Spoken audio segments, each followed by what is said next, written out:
say that we routinely score extremely high on our most recent Net Promoter Indicator, that we scored in the 97th percentile, which means our clients are extremely pleased with the service that they get at Northwestern. Are there other metrics of satisfaction from our clients that you use or anything else? Yes, we do.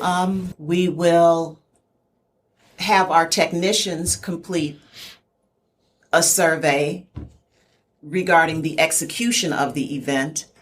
And then for our industry clients, we will also do a post-event survey where we ask for feedback. We're looking at quality improvement and, those are the major areas.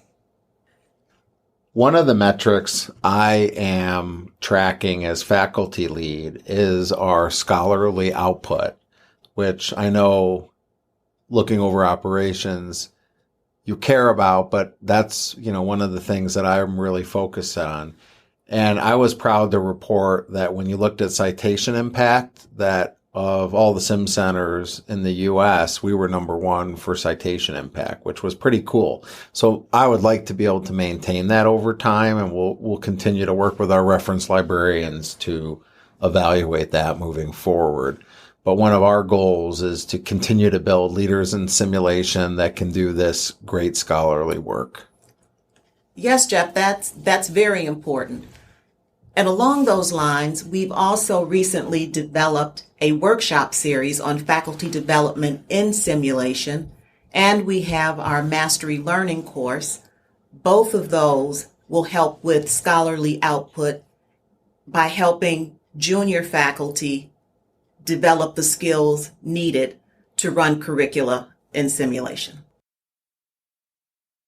It's a bit unusual because I didn't hear you say one thing that I really expected you to hear. And for our listeners, I want an explanation.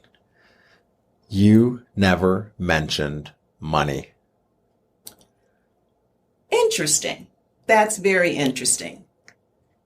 Money is important. Having steady streams of revenue, very important. However, our primary mission is to support the curricula of our undergraduate medical education program and our graduate medical education program.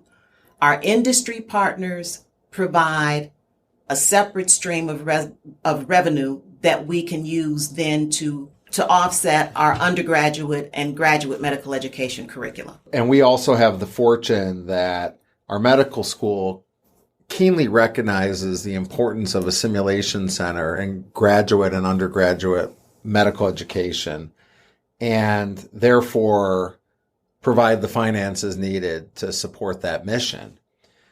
But in addition, one of the metrics we are sometimes able to show is return on investment, as we've talked about in previous podcasts, from some of the curricula that go on down in our sim center, showing that the cost of actually putting on the curriculum brings a return to the healthcare partner, whether it's the hospital or an industry partner, that is on the order of 3 to 5 to 7 to 1 based on savings and reductions of patient complications or other factors. Yeah, I'd like to add to that. Patient safety is key, and we are providing a safe space for our medical students and residents to come in and acquire skills or to practice skills before actually going into the hospital working with actual patients. So you got this great operations going. Probably the next step in that is getting your name out there. How do you market yourself so that customers know we exist? Certainly the undergraduate and graduate education establishment is easily captured because of what we do, but not always. Sometimes there's someone that wants to do a curriculum that doesn't know we're here. Correct. But there's also the external clients that need to know about us. So what things do you have in place to help market us? Good question. We're in the process of redesigning our website to make it more user-friendly. So our website is key to our marketing activities. We're also on social media platforms. We're on Instagram, we're on LinkedIn, and on Facebook. Do you do anything else to promote marketing? I mentioned earlier we have an individual who is our partnerships and business development guru. So he is usually out and about meeting with various clients, not only to bring in new business, but he's also very helpful in letting us know, bringing information from those groups back to us so that we can then turn around and use that information for decision making as we move, forward with our various events. We also have the advantages that we have the whole university at our disposal. So there's an Office of Communications that can help with website design and sending out our message. In addition, the Kellogg School of Management, who we can reach out to for help with business development and marketing. That's a very important point. We are fortunate that we are part of a larger university community, and we can tap into several areas on the university campus if we need additional expertise or guidance in any particular area.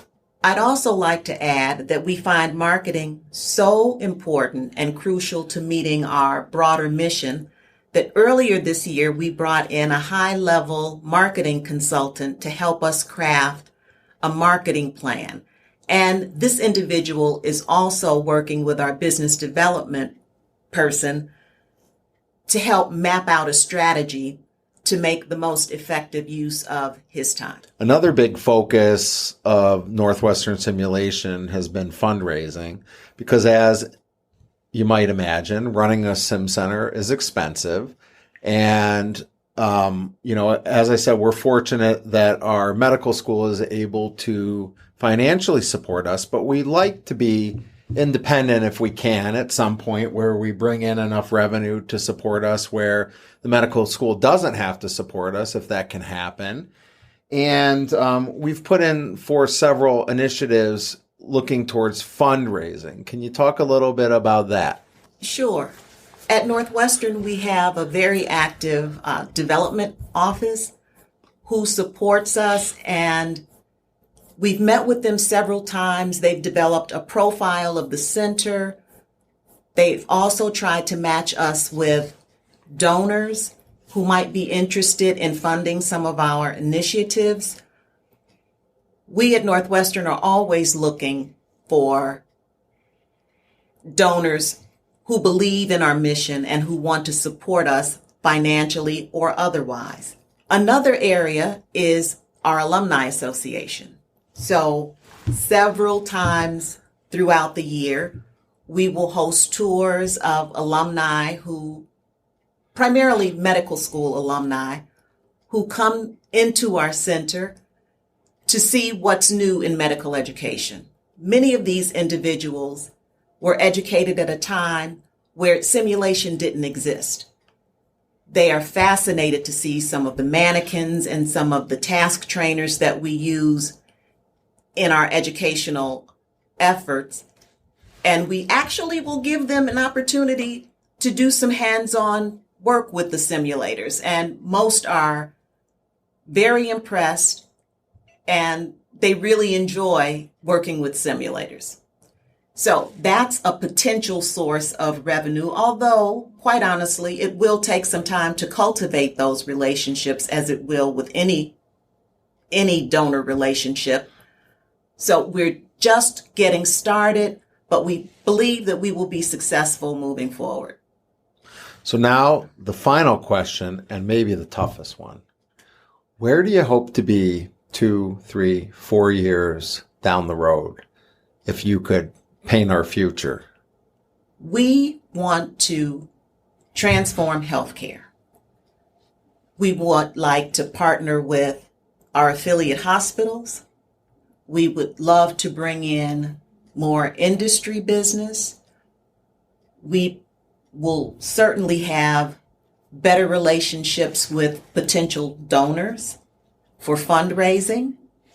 My pie in the sky issue or desire would be for us to begin thinking about a new physical plant.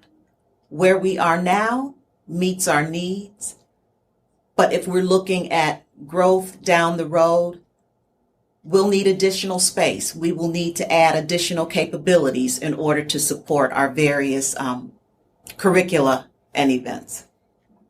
Well, thank you, Marsha, for coming and talking to me today on the podcast. I know we get to have a lot of very interesting conversations in our day-to-day operational work in the Sim Lab, and it's been great working with you over this time. And I look forward to a very happy future of Northwestern Simulation. Yes, Jeff, I think that our outlook is very bright. We are moving forward, and I expect nothing but great things to come out of Northwestern Simulation in the future.